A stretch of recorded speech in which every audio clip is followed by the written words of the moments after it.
You're listening to the MLS Fantasy Insider, bringing you weekly tips, tricks, and advice for the official MLS fantasy game.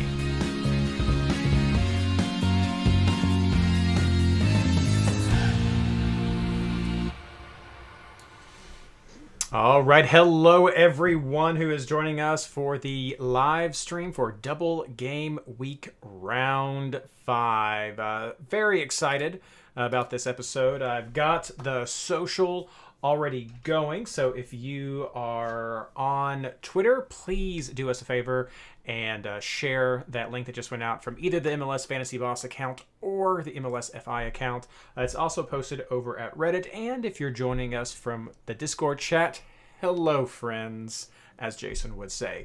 Thanks so much. But yeah, do us a favor and share those links so we can try to get as many people in as we can. We got over 50 live viewers with our last stream, and so that was a new record for us. Pretty awesome. I know we had a question about that in chat last time, so wanted to touch on that.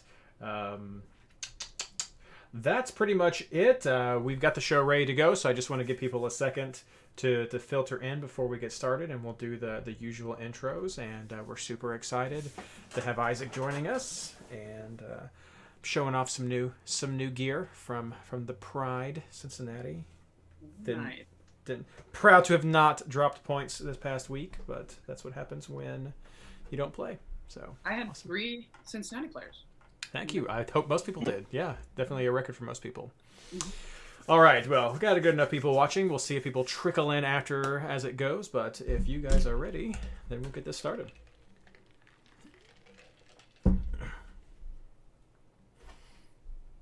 Hello and welcome to episode 7 of the MLS Fantasy Insider, our preview of Double Game Week Round 5. This episode is brought to you by Major League Soccer Clubs, the next rebrand coming to MLS. Actually, brought to you by the amazing Patreon supporters of the MLS Fantasy Insider and MLSFantasyBoss.com.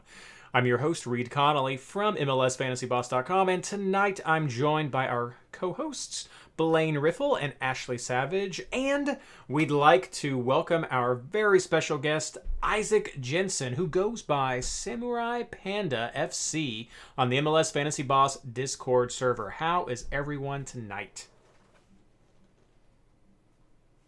Great.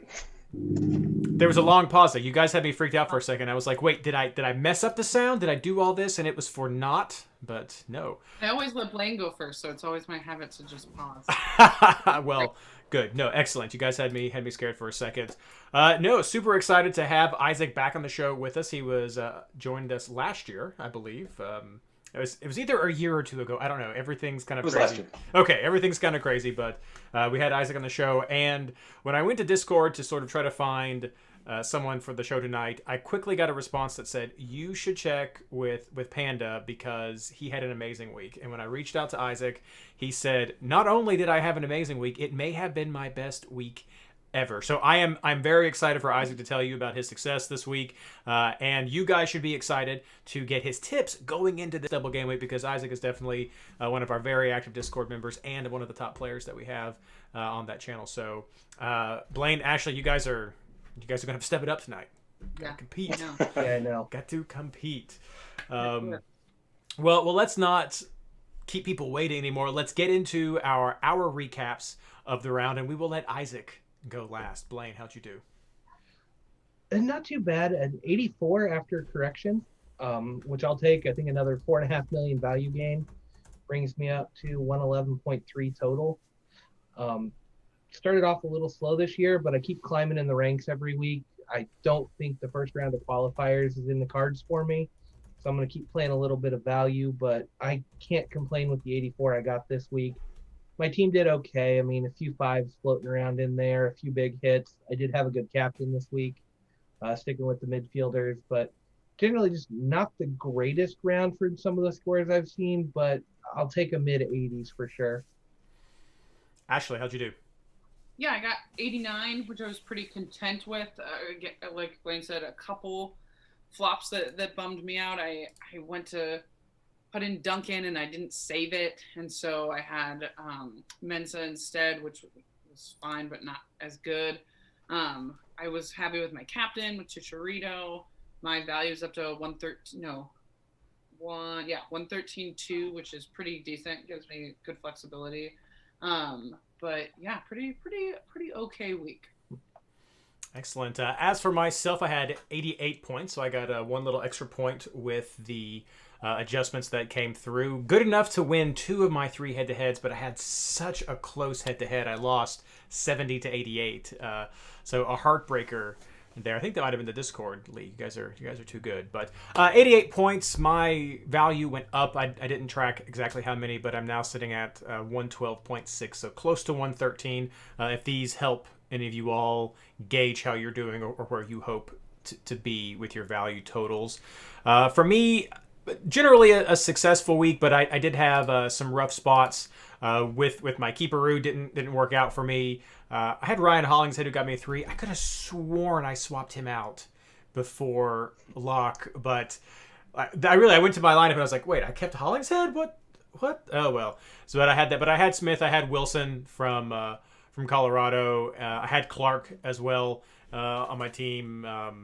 I went with something crazy, and I was going with Vela for a little while, and then ended up dropping him, of course, when he didn't play. But that was some fun Discord chat that I was like, I can go for that. That would be fun. But pretty strong. 88 points was nice, but not nice enough to hit Isaac's. I'm 131 overall in the rank, so I'm close to making that first cutoff lane. I'm trying to get there. Isaac, how did you do? The best I've ever done ever, with 112 points on a non-double game week. Yeah. So my team page is showing week rank 2, but I just double checked, and I'm technically tied for first for the week. You know, the guy in first also has 112.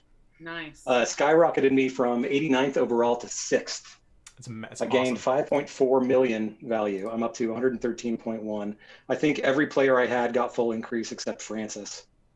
It just seemed every decision I made was the right one. I went Duncan instead of Gutman. I went Fabio instead of Rubin. I went Rui Diaz instead of Higuain. And every player, like my lowest scores were Mensa with 6, Atuesta with 5, and I think that's it. 7 for Colonel on my bench.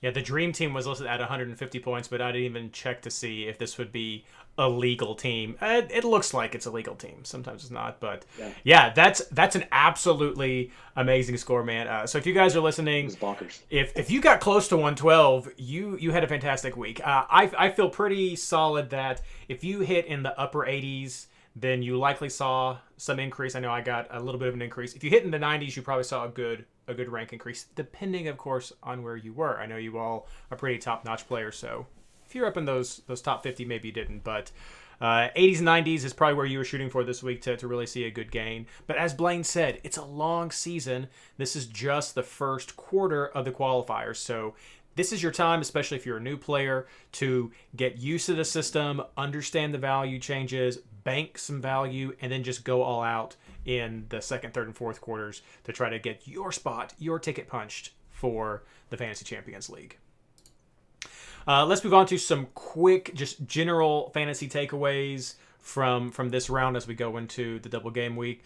For me, New York Red Bulls still attractive on defense. If people have been sleeping on the Red Bulls, take a look at these guys. This week, they're on the road, but the Red Bulls have allowed the fewest shots in the league. I think it's fewer than 30. It was 25 or 26. So there's some good value here. So don't sleep on the Red Bulls if you didn't catch that note that we had last week.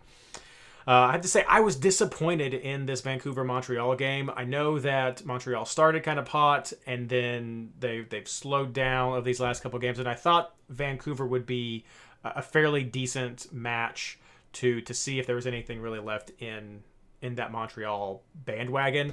And I mean, maybe I shouldn't be disappointed because I think the answer is but that was just a takeaway. I was hoping to see some more out of Montreal. I didn't pick any of their players, but it was more of a research thing going forward. So just be careful if you're really banking on Montreal.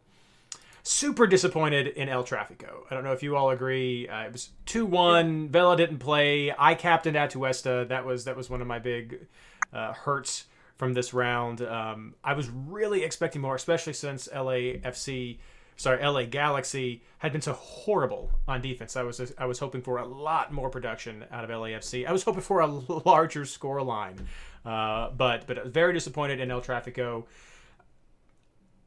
For the fantasy takeaway from that, I mean, Chicharito was there again. You still had some players you could look at as far as their production going. Leggett is back in the system, but it's definitely not the production that we were looking for, I think, between both of those teams at times. Then my final takeaway is, again, just like the Red Bulls, no one to be sleeping on, be sure to not overlook Colorado either. They just completely flipped the game on Minnesota, and it just came out of nowhere, it seemed. But Colorado has some value as well, and not all of it is on defense, but there's some good matches there. And Minnesota struggling, but I am very interested in what you all have to say, because Reynoso, again, comes away. He was the highest scoring player fantasy-wise in that game. I think he had 11 points in this game. So, again, another loss for Minnesota, another excellent fantasy score for Reynoso. Blaine. You are muted. Sorry, Lily was making a lot of noise in the other room, so I muted it. But that transitions perfectly into my first one, that Heath Out is trending right now. Minnesota fans are turning on him really fast, which is kind of surprising given how well they played last year. So I'm still banking against Minnesota a lot going forward. A new coach could be wonderful for them. But if that's the way the fans are, that stadium could get pretty hostile pretty quick too.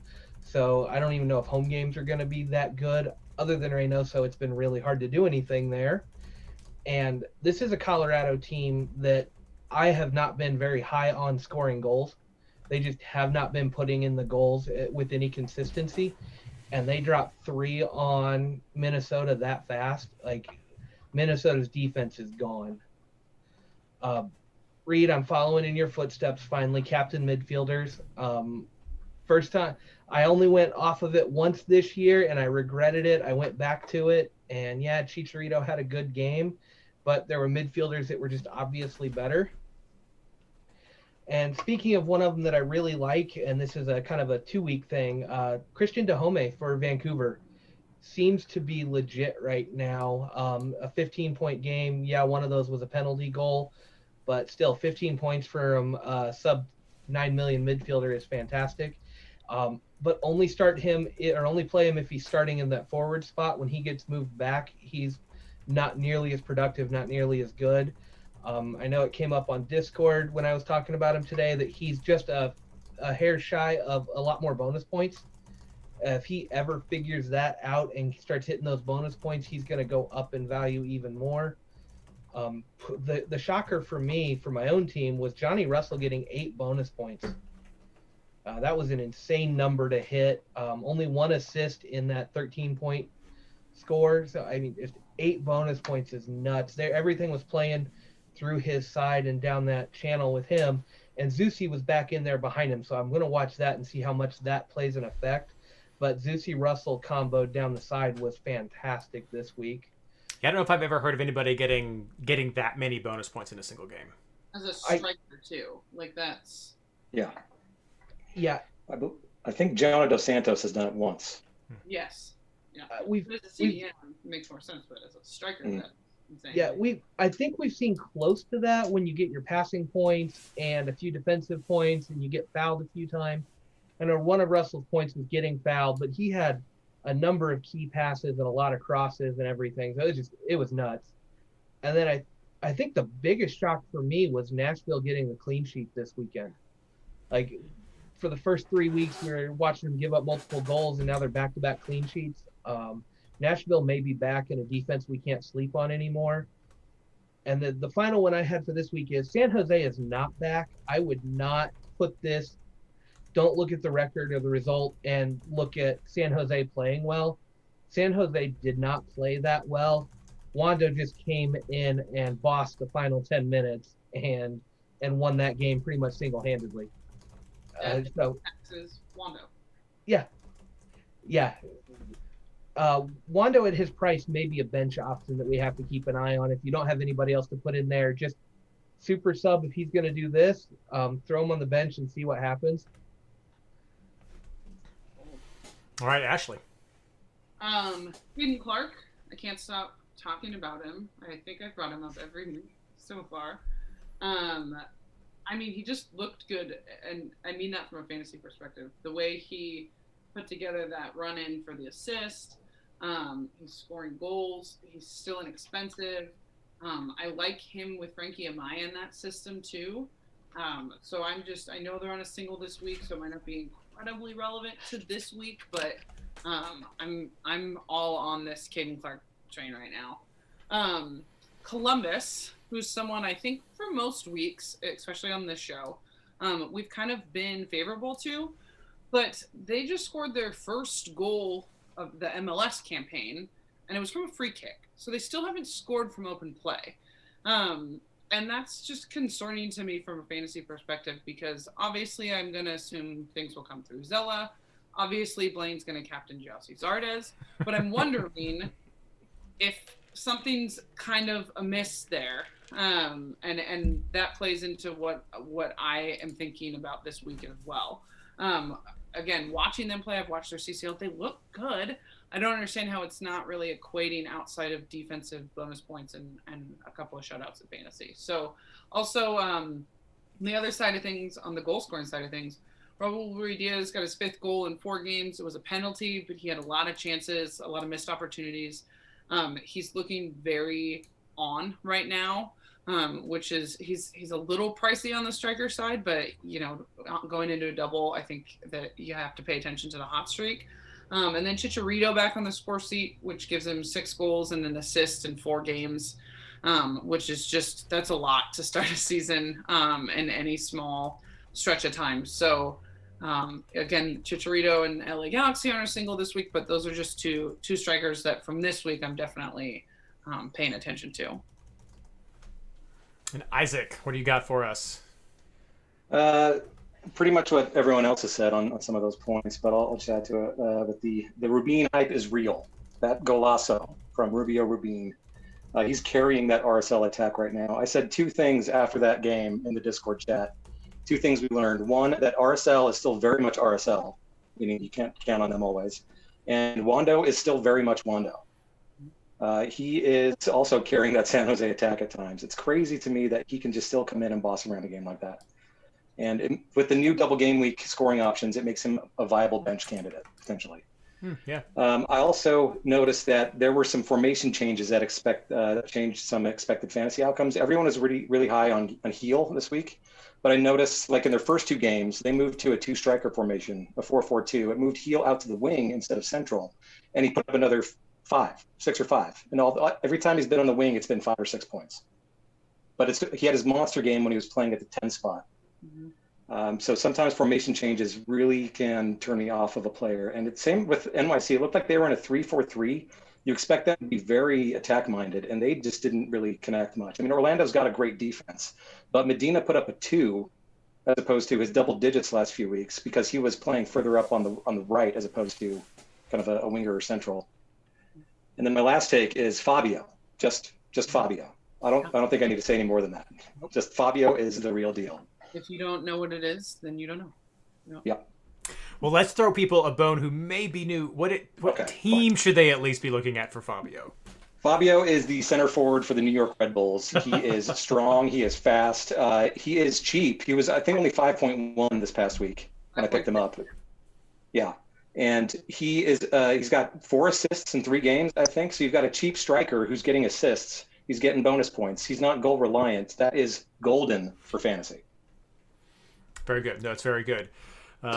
Yeah, I think that's most of what we can cover. Saw some people who corrected me in chat that that Heel got 7 bonus points, they said, a game or 2 ago. So maybe 8 just seems ridiculous, but 7 is not 8. 8 does seem like a crazy amount. 8 for a forward is bonkers. Never seen that before. No, that is absolutely true for the position. It is crazy go nuts. Most strikers don't even get bonus points because they just score. They're selfish and they just want it. That's what it is. Chicharito has 0 bonus points. Oh, right there. So great. Yeah, that's what we have for our recap. Not going to spend too much time here tonight because I know this is a big double game week coming up, so we want to focus a lot on that. And I'm going to do a recap for the double game week system since we have some new players with this this year. And I've seen the questions in chat. So let's move on to segment number 2, our housekeeping. Okay, housekeeping section right here. First, congratulations to our league winners. The leader in the MLS Fantasy Boss, the Reddit, and the Discord Open League is Hafiz. So tearing it up.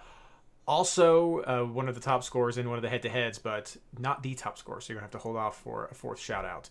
In the Patreon Open League, give big shout-out to Shannon of Ted Lasso's Biscuits. I love your team name, and I believe you also were number 1 last week, so way to keep the streak going. Believe. In the head-to-head leagues, my favorite Discord, there is still a 12-way tie for first, 4-0-0, including myself in that one. So I guess it wasn't the Discord league I lost this week. The Patreon league, this is probably where it was. There is a 3-way tie between Bodie, Maddie Littman, and Breakfast Taco FC. They are all tied 4-0-0. And then in the MLS Fantasy Insider Experts League, Invitational League, the lone man on top, of course, Skylar Redpath, longtime fantasy player, longtime fantasy champion, and writing the player rankings articles for MLS this year. I will give the call out that Matt, who we're going to have on the show next week. We're going to have him on the show, and we're going to talk Colorado more than two. But he was tied with Skylar last week, and he called me out on Twitter for not booking him sooner before he lost that spot. So sorry, Matt, but we'll get him on next week to talk about his successes, legitimate successes as well. But congratulations to everyone who is doing so well, even if you're not first, and thank you so much everyone who's playing. Heading over to the start time for round 5. Very important, especially for those of you listening tonight or on the replay tomorrow. The round starts on Wednesday, May 7th. So that is right around the corner, our first Wednesday start date. This is going to be common for the majority of our double game weeks this year. We have some Thursdays, I think, but most of them are going to start on Wednesdays. And that is at 7 o'clock p.m. with Toronto versus Columbus. There's lots of other games. But that's the first one that kicks off. So if you want those players and any of these double game week players, you're going to have to be sure you have your team set up. And this will be tricky if you are going to try to use switcheroos and keeperoos. The auto-roo may be better this week for many. Now, as far as the double game week system goes, and I teased this before, I've seen some questions. If you are new this year to the MLS fantasy game, because this is unique compared to other fantasy soccer systems, or if you played last year and just forgot, because I understand, in 2020, the double game week system changed. In the past, we are not doing this anymore. In the past, you would get the total points for your player from both games. Starting in 2020 season, that changed, and it continued on to this year. You will only get the highest scoring game points for your player. So let's just use the example. If you have Zillarayan in that first game against Toronto and he scores a 5, okay, that's maybe not what you want to see for your midfielder. But then later on in the game against New England, he goes crazy and gets a hat trick. Then you're only going to get those later game points. Just again, if he scored 5 points in the first round and then didn't play in the second game, you would get the 5, and that's how that would work. So you're only going to get the highest scoring game. That means that there could be single game week teams that are viable for this week. In the past, I love this change because in the past that was really not always the case. It would have to be a crazy mismatch like playing Cincinnati if you wanted to go with a single game week team. But there are definitely, especially on defenses, you could look at some of these single game week teams. Now, I already hear what some of you are saying, and I know what Skylar would probably say in some of our conversations before, that it's still 2 bites at the apple. It's still 2 shots at the target, or whatever metaphor you want to use. You still have 2 chances to get a high score. But I still maintain that there are situations where single game week players are much more viable in this system than they were in the past. So that's how the double game week works in 2021. There are 13 teams who are on a double game week this week. New England, Seattle, Sporting Kansas City, Miami, Houston, Toronto, and Montreal all split 1 game at home and 1 game on the road. Philadelphia, Minnesota, San Jose, and DC United have 2 games at home, or as we call it, a double home game. And then Columbus and Vancouver have 2 games on the road, or a double away game. For those of you who are new, that's the language we'll be throwing around. So if you want to be looking at your teams, typically we like the double home game teams, but also these teams that just have the split, definitely viable. I'm interested in what people have to say in our next segment about some of these double away game teams. And I also point out that there's an option, right, when you are in fantasy to select double game week, and it filters the players to show you only those players on the double game week. Yes, that's very good. It doesn't show you on the actual schedule page, but yes, you can filter. Very good tip. And the last thing I'll mention is I did mention an auto-roo, and what the auto-roo does is that's just the basic automatic substitution system for MLS. So if you have a scrub in your team, you will get the highest scoring player on your bench. So that's how you can put a double game week guy on your bench, have him automatically sub in. The switcheroo is when you manipulate that on your own. You would replace a player who would normally play with a scrub to force the transfer. So that's the key difference between the auto-roo, which is just the basic substitution system in the MLS fantasy game, and the switcheroo. So feel free to send us questions on Twitter, on Reddit, if you have confusion about that. Discord's a great source if you want to try to iron out some of your switcheroos or keeperoos or anything. But that's the main difference, that I wanted to point that out. As far as bye teams go, there are no teams on a bye, so switcheroos could be hard. I will go ahead and say, I saw this question already, if you are looking for what I feel are ideal switcheroo bait, scrubs, whatever we want to call them, you're going to want to look at one of the later single game week teams, and LAFC is going to be your best bet. I don't value them highly this week, so I think you can find some switcheroo options there. Orlando would also work. Those are both single game week teams that have plenty of 4.0 players you can put on your bench who are very unlikely to start and will be able to help you maximize your potential switcheroo and or keeperoo options. The last thing before I throw this over to Blaine and anybody else who has something to add, there is no CCL game coming up. Philadelphia is the only team left in CCL anyway, but don't forget that for many of these teams, this is going to be the 3rd game in a very short period of time, especially someone like Columbus.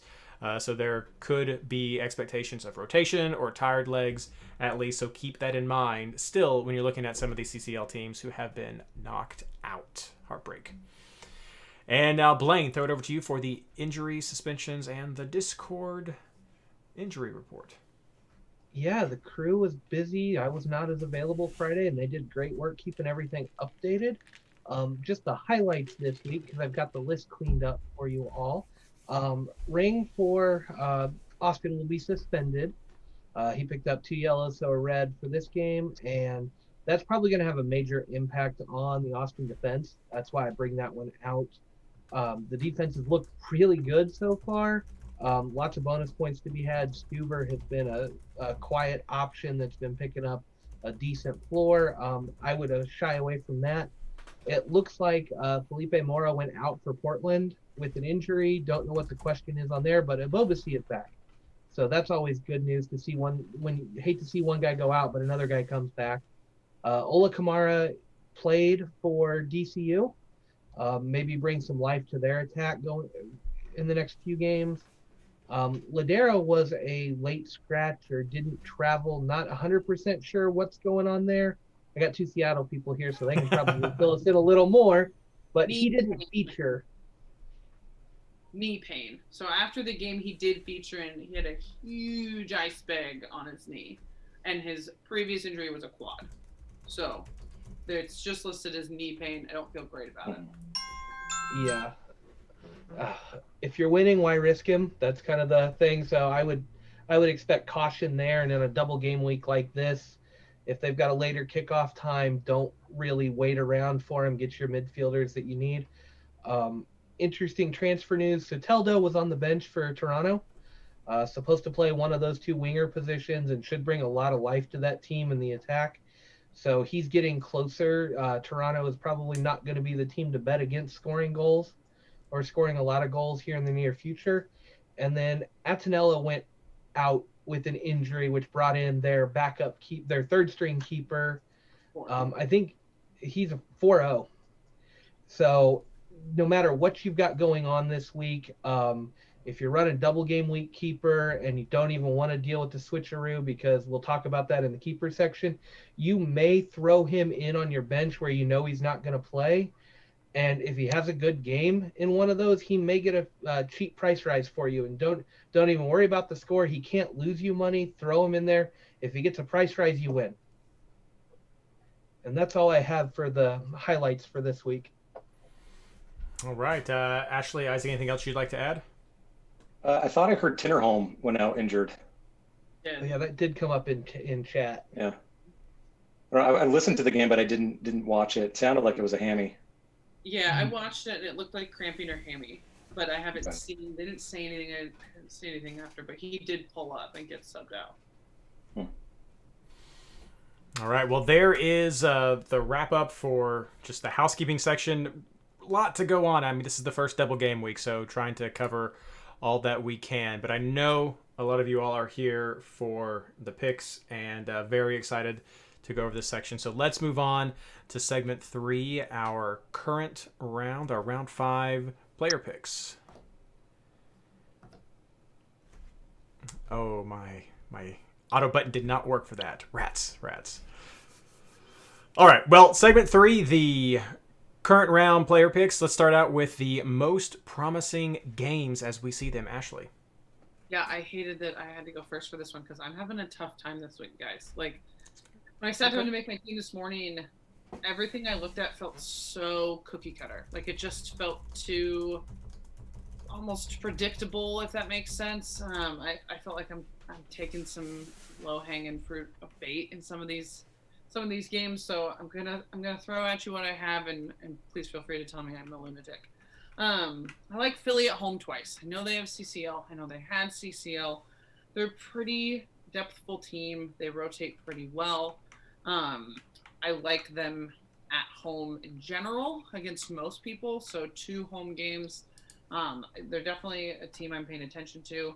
I like Columbus versus Toronto. I don't know that I love them on the double this week since they have 2 away games. I just think Toronto's kind of garbage. And like Reed talked about, if you can get a good score in the first game, then who cares if the second one isn't as good with this new format. But I just, like I kind of said when I was giving my recap, I don't know how I really feel about Columbus. I like the Sporting versus Vancouver game. I think Vancouver is a lot of smoke and mirrors, and I'm going to stand by that just from years and years of experience watching them. And I know it's a new year and a new season. They're doing pretty well in fantasy. Gutierrez is a bonus point champion. But I like Sporting at home against them. I don't know that I love Sporting across the board this week, but I'm definitely paying attention to that game. And then I don't even know which way I feel about this, but just Minnesota 2 home games feels like an opportunity for a lot of fantasy points somewhere. I'm not sure where. Maybe this is where they rally. It looked like they were going to rally against Colorado and then just ate it. So I don't know. I just can't get my finger on the pulse of Minnesota. So I'm definitely paying attention to what they look like, those 2 games. Blaine. Yeah, I'm with Ashley. Any answer I give feels like it's the same thing. So what I'm most looking forward to this week is the 6:45 to 7 o'clock time slot, right Eastern time, right before kickoff. You'll have 6 lineups out, and everybody's going to be doing all sorts of crazy stuff, and teams are going to get blown up and rebuilt, and people are going to come back crying an hour later, and I love that time. Like, that's what I'm most looking forward to this week, is the first double game week and the massive overreactions. That's just like a holiday for fantasy people. Tinker. Yeah, and the Discord goes crazy. That's right. No, the Discord is mad. Yeah. I can't keep up, guys. You don't know that I'm there. I'm always in there, and I just cannot keep up with whatever everyone is saying. It's almost a full-time job, honestly. I know. It's a massive party, and that's the party I'm looking for this week. Yeah. No, But as far as games go, the one game that kind of stands out, I'll highlight a single game week team, is I'm really looking forward to Colorado Houston. Okay. I think if you're looking for single game week points, I think going at Colorado for this one could be really good if you can find the guys that are going to score. Houston's going to be on the road in that one, playing at altitude, and they're coming off of what's sort of a rivalry game with Kansas City. Just I could see Colorado really coming in and bossing that game. Jack Price is probably my number one there. So that's my single game week, and that's what I wanted to highlight because I don't see a ton out there this week that I'm really more excited about than anything else other than the obvious one that we'll spare Reed this week. Opener, Blaine. It's the home opener. Thank you.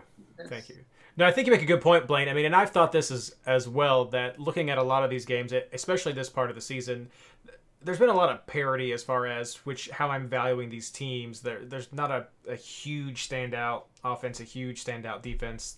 A lot of the matchup by matchup comparisons have been interesting and fun to think through. I think no one's really running away at this time. I mean, Seattle's doing amazing. That's probably the closest that we have, and Cincinnati's at the bottom for betting against. But as far as everybody else in the middle, it's like, I can see some pros and cons either way, which has been fun. Yeah, Isaac. I mean, I can see road teams having a good week this week. Austin, the way Austin's playing, Austin against the Galaxy. I mean, I don't expect their defense, but the attack could do something. Montreal going to Atlanta is not bad. I mean, there's single game week options all over the place. I could just see road teams winning a lot of these games without much issue, and that's what's scary this week. It's going to blow up my predictions, Blaine. I don't like to hear that. Isaac, what do you like? I like Philadelphia for defense. 2 home games usually means good things for defender picks. And Philadelphia look great. Like, they went to Chicago and shut down Chicago. It's a hard thing to do. New England, if they're going to roll out that 4-4-2, I don't like them for an attack there. In that second game, Red Bulls could probably get one in on them, but if they've already got the clean sheet at that point, it doesn't matter. I like Miami for offense because they're playing 2 teams that historically have terrible defenses, especially Montreal on the road. I like any Seattle pick because go Seattle. But specifically, your heavy hitters, Rui Diaz is on fire. Brad Smith is the second best attacker on Seattle right now, and he's a defender. Player in fantasy, yeah. Brad Smith. But also, he's got a ridiculous amount of shots. The second most shots behind Rui Diaz on the team. It's like, I think he's got 13 to Rui's 20. Yep. Paulo is bonus pointing like crazy. Yeah. João Paulo, for me, I only take him if Ladero is not in the mix because he'll be on your set pieces, your corners. He's playing more of a playmaker, like a deep line playmaker role, which I think Ladero would eat into if he's on the field with João Paulo. But still a solid pick because he's getting those tackles, recoveries, blocks. And I do like a couple of single game week options. Orlando, of course, because DC is DC, and they're not putting anything forward. So I think Orlando should be able to stop them. And I think I like New York City if some of their key players are back. If Maxi Morales is back in the mix, if Tinnerholm, I mean, he's probably not going to be that big of a miss. It's more about Maxi Morales kind of pulling the strings against a Toronto team coming off a double. Tati Castellanos is tied for Rui Diaz for most shots total with 20. He just peppers the box, so he's probably a good option there. And also to parrot Blaine, Jack Price, because Houston will probably sit back. They do not like to keep possession, which means more possession for Colorado, which means more possession for Jack Price and more set pieces. And you saw what Jack Price can do with the set piece. Yeah, no, I like that. I like that Colorado game. You guys have touched on a lot of what I would mention. I'm definitely interested in both of those Miami games. I'm interested in the Minnesota games as well. Mostly, it's I'm weighing Reynoso because 2 home games. Vancouver, I'm not super high. Definitely better than I expected. Not incredibly high. Maybe something with Minnesota. I don't really care for that Dallas game, so I don't know. I'm interested in just seeing how Minnesota does to get some fantasy information. Like, is this a reset? Was this almost with Colorado and then 2 games at home? Is this going to be kind of a reset that they need to go there? I can't say I dislike the LA Galaxy versus Austin game. I mean, Austin's no slouch, but LA Galaxy tends to score. Chicharito tends to score in bunches. He did well last week. Leget's back in the mix. I mean, that could be something there. But Philly is one I definitely do like. The only thing that has me slightly hesitant with Philly, but not enough to not have two of their players in my team, is that, especially that first game, New England's a little bit worse than average as far as allowing goals. Philly's a little bit worse than average as far as scoring goals, but they had that game they missed. It's not this overwhelming advantage. But I agree with Isaac. Philly has a lot of quality. We've seen Shabilko in Champions League, what he can do. And if he's going to bring that over here to MLS, then that's going to be, I think, a great opportunity. But again, we also mentioned Red Bulls has a really good defense, and not a defense to sleep on, but they're on the road this week. So we can see, but I still am high on Philly. But yeah, lots of good options, good games to touch on. Let's start talking about actual players now, though. Blaine, who do you like for your keepers and defenders? My number one keeper this week has got to be McCarthy for Miami. I like the double set. Montreal coming in and then going to Cincinnati. I just think that's probably the best chance for clean sheets for 2 games. Looking for one of those. I really do. And if you're going to go a switcheroo, it's going to be expensive, or keeperoo here. The only way I see this really working is switching to Galese if McCarthy doesn't hit on either one. But that's going to cost you quite a bit. So typical single or double game week mentality is start your starting keeper. Don't bother with the keeperoo. Don't spend any extra money on this position than you have to. Take your 2 games. Standard switcheroo. Keeperoo gives you get to see 2 scores. You're trying to game it for the best of 2 scores. You get the best of 2 scores this way too. Just go with one. Solte is the name of the Portland keeper. He's the guy I'm going to slot in if I don't have the money for Galese on the back end, and slot him in on the bench and just forget about him. If he gets me a price rise, good. After that, I'm going to stick with Miami, I think. I like Jovan Jones this week if he starts. Matuidi went down with an injury. I guess I did forget that one in the injury thing. So Jones came in for him. Got the reverse clean sheet last week where he started, he did not start, they scored a goal, and he came in after the goal and got the clean sheet bonus points. Reverse Madranda, so that's a weird one to have. But yeah, if he starts, I'm going to take him for both games. That's a lot of attacking points potentially there. I like Mavinga for Toronto this week, and then I'm debating on whether I want to try Columbus on the road for 2 games, get somebody Orlando at home again, or on the road against DC. May need to try to figure out some budget to get a Philly guy in there, but Miami, Orlando, possibly Columbus, and Philly are kind of my clean sheet shouts. And I know a lot of people are going to be on me for Columbus being 2 games on the road, but I don't trust the Toronto attack against any solid defense. So I think you're looking at the lineup on that first game, and if you see Toronto roll out without all their attacking pieces and still no pause, Columbus actually has a really good shot in that first game with the way both teams are lining up health-wise. Isaac.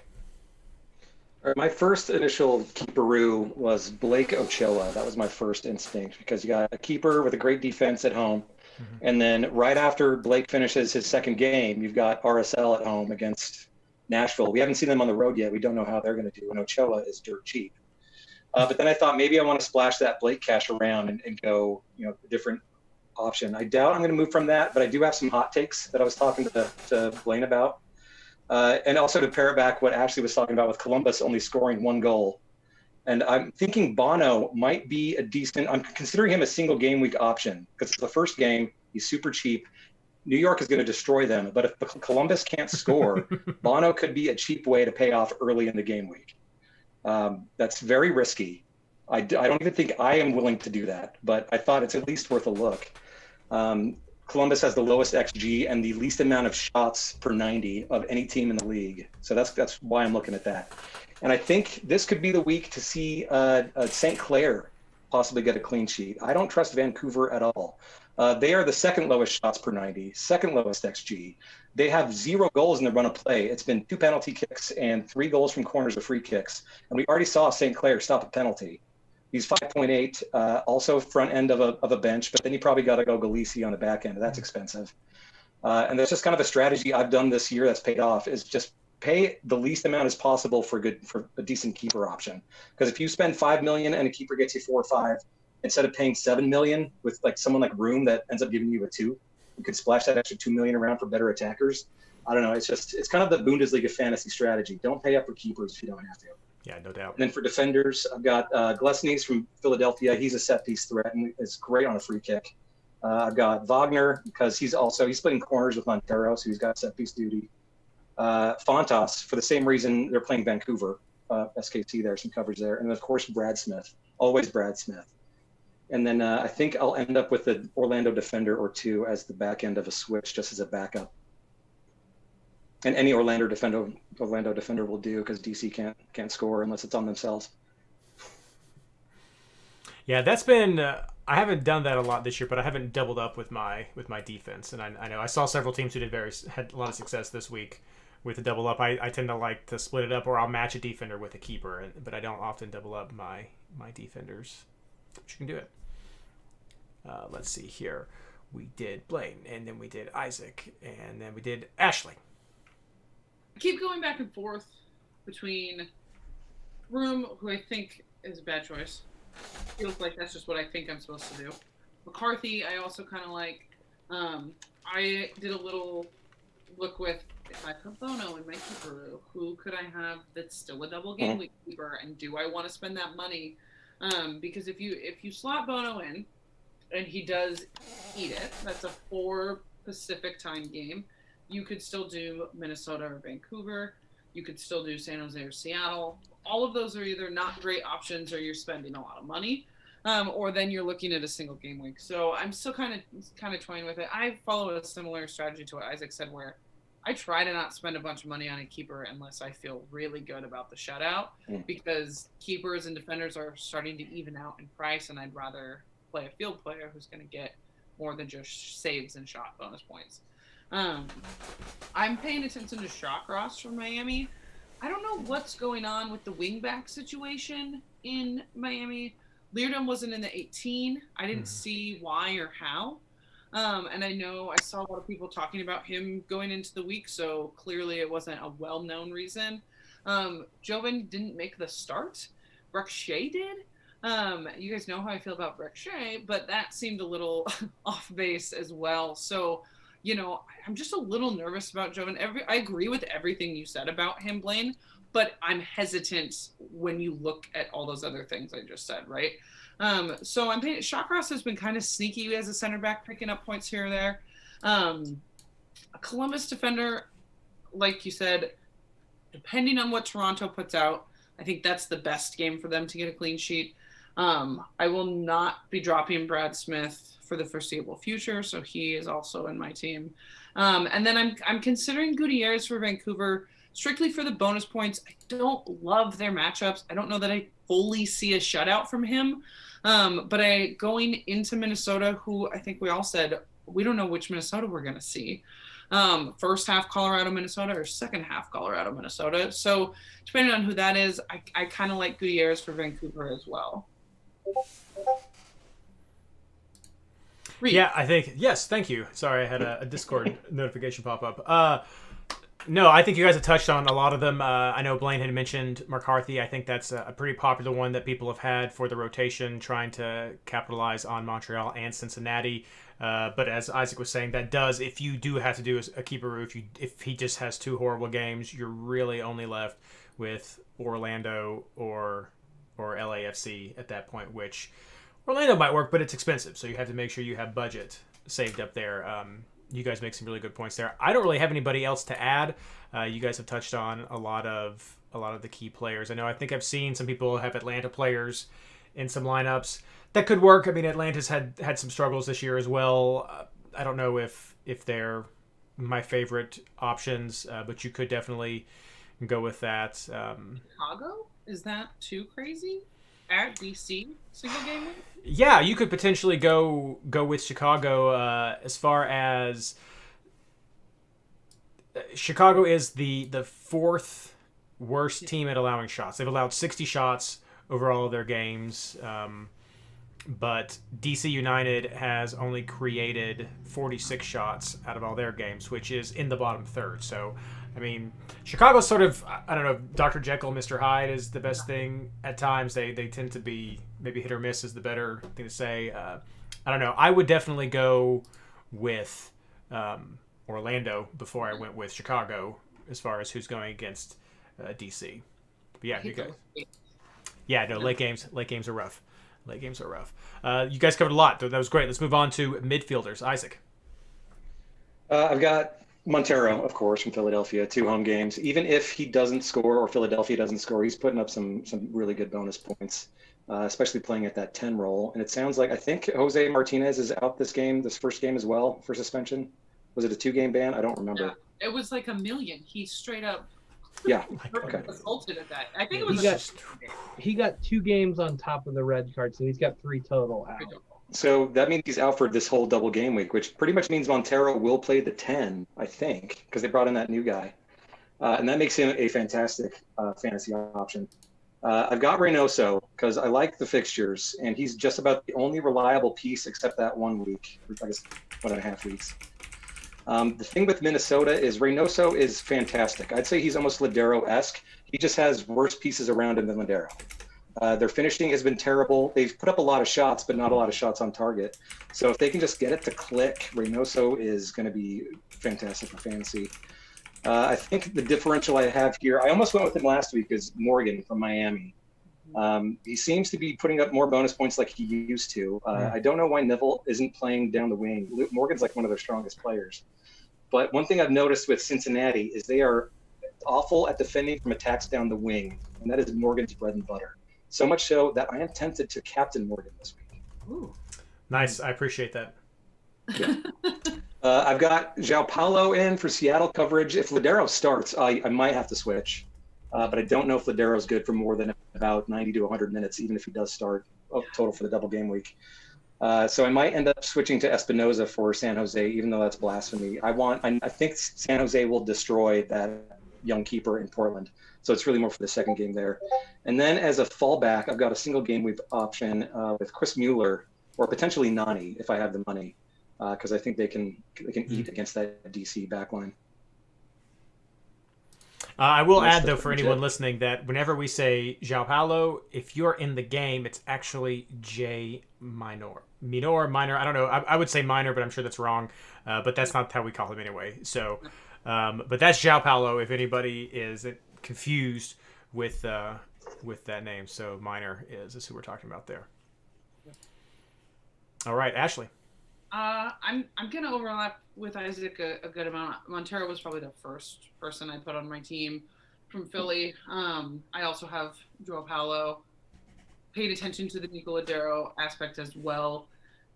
For a budget option, Kellen Rowe continues to get a start when Nico is out. He's feisty. He's feistier now than he was the last couple of years I've seen him. He looked a little banged up after the Portland game, so I don't know. I couldn't say with 100% certainty he'll start, but he's cheap. He's contributing. He's getting some points, but João Paulo is who I'm going to start.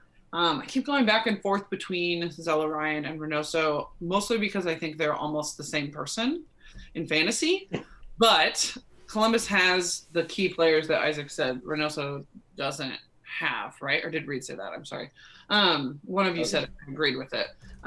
So I just kind of keep going back and forth. I think depending on the lineup that Columbus and Toronto put out for that first game will make me decide which one I want to keep. And then I too keep going back with Hill. We see different games from him on different weeks, and I haven't watched enough to notice the formation change. So now I will. I like him a lot when Bo is back, but it seems like Buxa and Bo are taking a little bit too much out of it. So depending on those lineups, I might slot him in, but they've got some rough games, New England. Yes, and I'm seeing some comments in chat. J Mior. I just assume it's not like how I think it's going to be. I got João Paulo, so I think I should have credit for that, and I have Carles Heel now after a couple of years. So I feel like I should be getting some credit, but thank you, chat. I appreciate it. I need to watch Substitute Teacher by Studio C. Okay. I will check it out. Blaine, midfielders.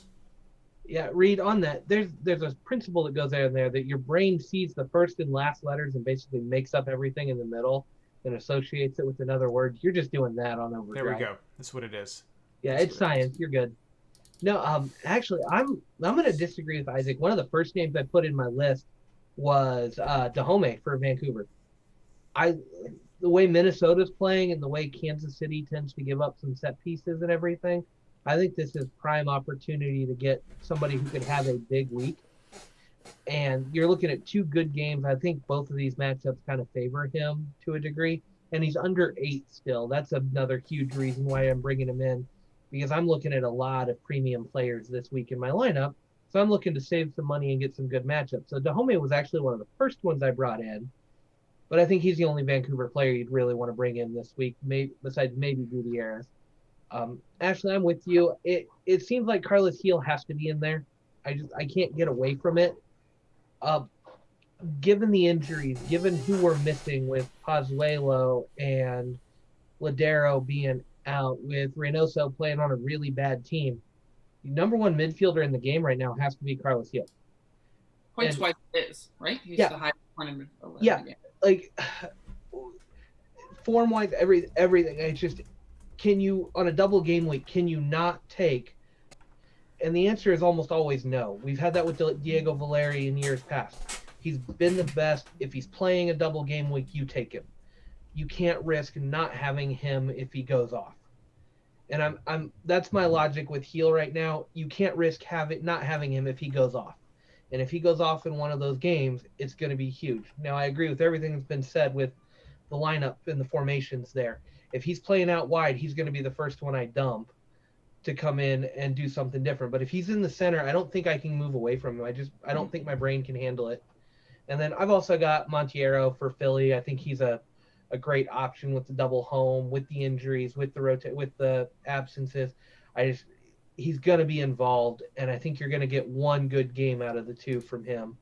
Then I've also got Zelarayan in there right now. I don't have Reynoso at the moment. I know that's been a big one. Everybody's been talking about him in Discord. Reynoso's obvious captain pick this week. He's my last one out, and I just don't trust the team around him. I just really don't. And then for a cheap option, I've got Flash for Philly. He's 5.4. Throw him on the bench and see what happens. I'm running strictly auto-row, 3 guys on the bench. I'm taking the best 2 scores. Because I want some extra premium players, I've got to go a little cheaper. I thought about Clark, but I will take the risk with Flash for the second game against Red Bull. I think he's going to play some, and I like this option here a little bit better than Caden Clark on the road. So I'm going to push back a little bit on Carles Heel. I mean, I definitely agree with what Isaac's saying about the production we've seen when he's moved out to the side. My biggest question is, I mean, Philadelphia is solid. I mean, on the road to Philly with how good Philly can be on defense, that has to factor in for how his production can be impacted, especially if he does still push out wide. And then in the later game where we're hoping to see more when they're going against Columbus, what does Columbus do in the first game? If they're going to let some of their core defense rest and be ready for the second game, because, I mean, they probably can against Toronto, which is not at its best. That seems to be the game you're going to want to rest for, is when you're having to go up against the stronger New England team. There's a lot of questions marks there for me, and so even if he is the best midfielder in the game right now, I think you touch on some valid reasons, Brandon, why, based on a lineup, that you could easily just dump him. So I don't know if he's as must-have with this. So I'm not sold on Heel to have him be definitely the must-have. I mean, for me, the first must-have was Monteiro, like you guys already touched on. I thought I was being sneaky with Morgan, but I guess not.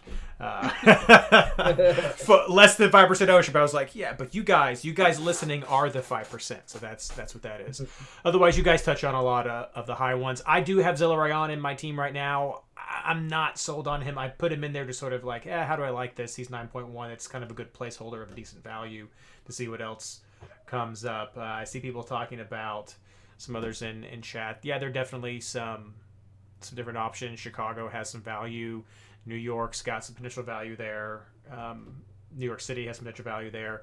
to see what you want to go with. I mean, you might even feel crazy and go with Legit or something to see how they might do against Austin, or go with Price like we were talking about before to see how they might go against Houston. So I think you've definitely got some options there, but you guys have touched on a lot of the high points, I think. So good job. Let's go on to forwards, Blaine. Yeah, this was an easier time. I think Rui Diaz and Higuain were just instant ads for me. Rui Diaz has been playing out of his mind, and you get 2 chances at that. I'm expecting at least 8 points there for the week, and I'm hoping for more. And then Higuain, I'm hoping he's back. I don't know what to make of Montreal, but Higuain playing against Cincinnati is just a must-have at this point. Home opener. I keep reminding you. Don't take it is. that. It's our home opener. It's a stadium opener too, and I know that. I like the Montreal game. I will take the chance. I like the Montreal game enough to be willing to do that, and maybe playing in their own stadium for the first time really wakes it up for Cincinnati. I don't see a clean sheet there, but still, maybe they get the win. Who knows? Maybe they hold them to 1 goal. I think both of these games are too good, and it's one of those, again, can you risk not having him if Cincinnati does what Cincinnati normally does? And I think the answer there is no. This is like always Captain Vela. You kind of have to take the risk and know that if you suffer with a guy like Higuain, everybody's going to suffer with a guy like Higuain, and just pray that the differential players are not the ones ahead of you in the standings. And then I've got Pulido on my bench right now. I like these 2 games. I think he's due. I think he's due in a big way, and I'm going with it. This is right after Johnny Russell's 8 bonus point game. Yeah, what made you go Pulido over Russell? It's a homer thing. Okay. It's going with my gut. Like, yeah. When a guy's due, and you kind of, when it's your own guys, you kind of know when they're ready to go. Sure. And I've got that feeling that he's ready to go. It's good. His time's coming. He's overdue. And I just see a monster game coming out of one of these 2. It's just, I don't trust Vancouver enough on defense. I don't trust Houston at all. Like, I could just see these games getting a little open. Sporting has played a lot of end-to-end soccer already this year, wide open games, and that favors a guy like Pulido against the right teams. And I feel like this is the week. I don't think Russell's gonna be able to replicate the bonus points he just had. And so going gut, but he's on the bench, so it's going to be that auto rule. I'm putting him up against a couple other players. If he doesn't go off, I'm going to let somebody else come in. But I don't know. I just feel like he's due.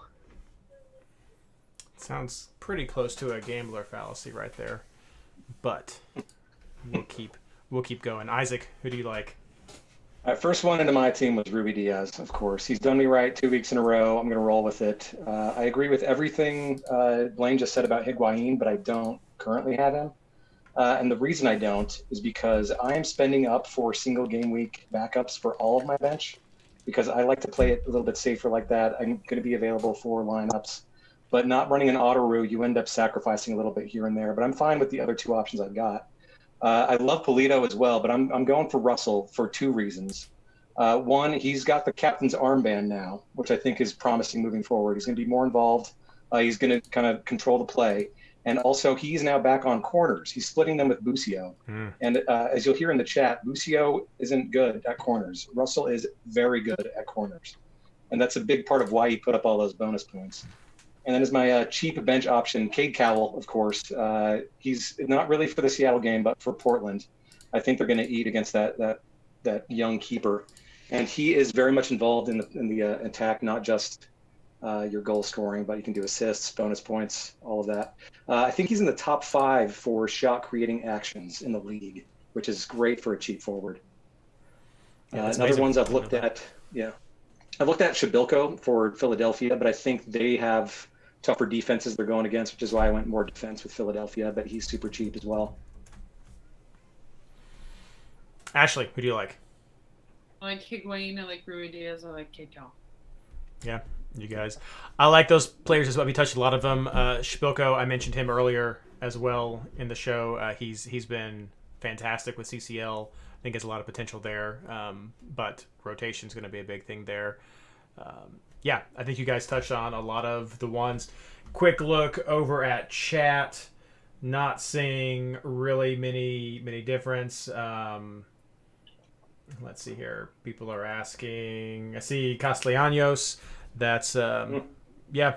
That could definitely. If that game were later, like after a couple of games played twice, I would definitely have him as my fallback instead of Mueller. Yeah, no, he's a great option there, especially with Toronto's problems. I also want to highlight Chicharito. Atlanta in what's expected to be full capacity against a second game of the week, Montreal. That's good for Joseph. Yeah, it's great for Joseph. I always hesitate with singles, and that's kind of early too. It's at 4 on Saturday, 4 Pacific, but a full capacity Mercedes-Benz against that's nuts. Yeah, I will. But for fantasy, I think there's a lot of implications there too. And Atlanta's been kind of up and down this year, health-wise and production-wise. But if there's kind of an under-the-radar single game week, I think it might be Atlanta. Yeah, could be Joseph got 3 shots last week and a goal, so he got 73 minutes as well. So working back up to more of a full fitness. Mm-hmm. He broke the seal. It's coming. There it is. We can see, and of course we mentioned Chicharito early on. I mean, I don't think he's awful. I don't know if I'd necessarily have him in my top 3 for this week, but I can understand why if you'd want to go with him. But he doesn't want you to. That's what he wants you to root against him. That's right. No, he's great. I heard the interview on Extra Time with him. It was a fantastic interview. So it's really good. Final question before we wrap up tonight: captains. Who are you all looking at, Blaine? Yeah, perfect timing. Lily's going to bed. I'm really thinking Monteiro for Philly this week. Just the double home game. You go with the midfielder, you go with the home games. I think that's the best 2 chances for a really good score. Higuain versus FC Cincinnati is the other one that I could see outpacing, kind of the safer option with the midfielder. If you want to go forward, that's mine. But I may do it just because that's where my heart is. But my gut or my head says take Monteiro for the double game week. All right, Isaac. Yeah, I'm right with you there. But if for any reason Montero's back at his like normal kind of further back in the diamond position, I might go Reynoso. And my heart so wants to captain Brad Smith. There's a 0% chance I'll do it. But I'm having flashbacks to what Jordan Morris did to that San Jose team last year. And Brad's on that side. He's going to cut in. He's going to zoom right on past Tommy Thompson. I don't know. It's crazy. I won't do it. I really want to. Let me say one thing to help you feel better about not doing it, even though you want to. Seattle hasn't seen a double yet, and Brad Smith is the first defender to get subbed every single week.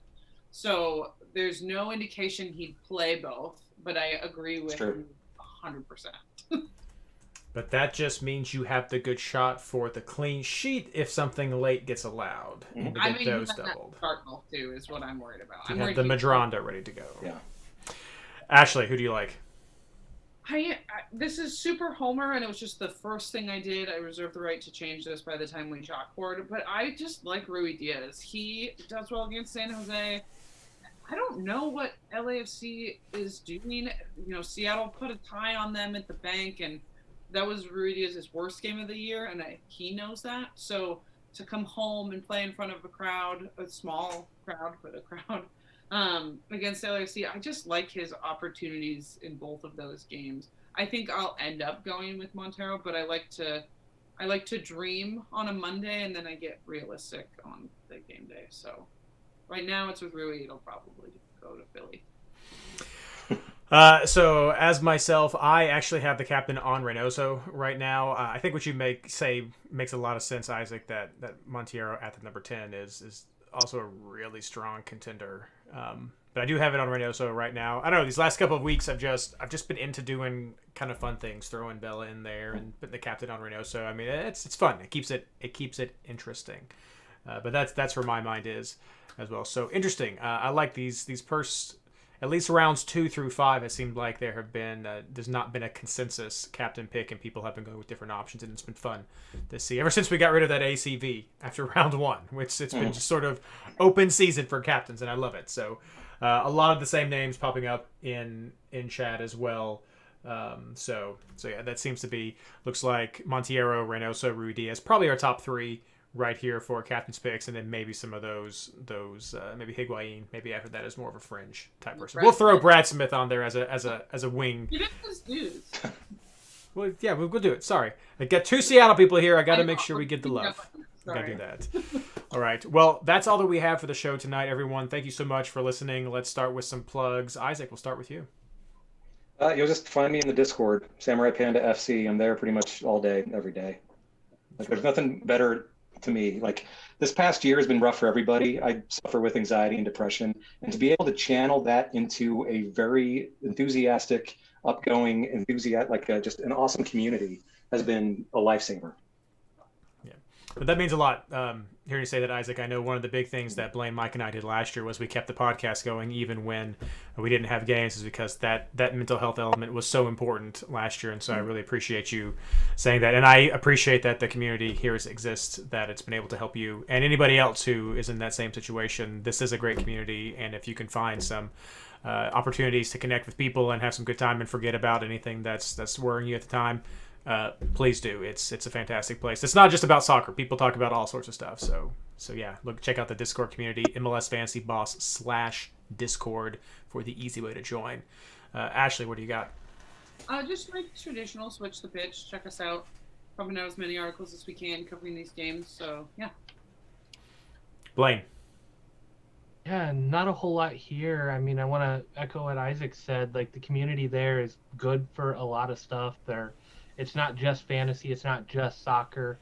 There are some therapy sessions that go on. We've got some soccer moms in there that we love, and they talk about any number of random things, and it's a good time. It keeps you connected to the outside world. It can be a really great place, and I know they helped when Lily was in NICU. Like, we've got, this community is really good, so don't overlook it. If you are home and alone and just need something to do, go jump in there. There's always people to talk to, ask questions, do whatever. That's what they're there for. It's more than just playing fantasy.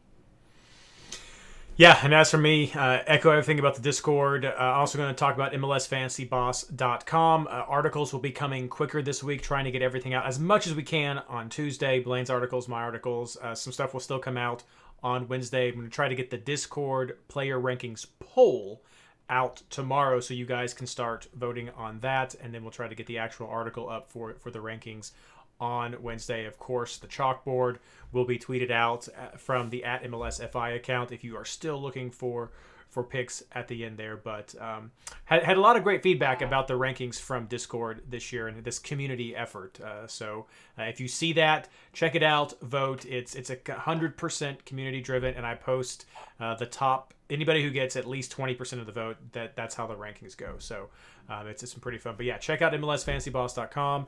Check out r/FantasyMLS for any rate my teams or just other general advice. Check out the Discord for the community that is there, and use all those resources to have a fantastic first double game week, because it's going to be fun. That being said, good luck.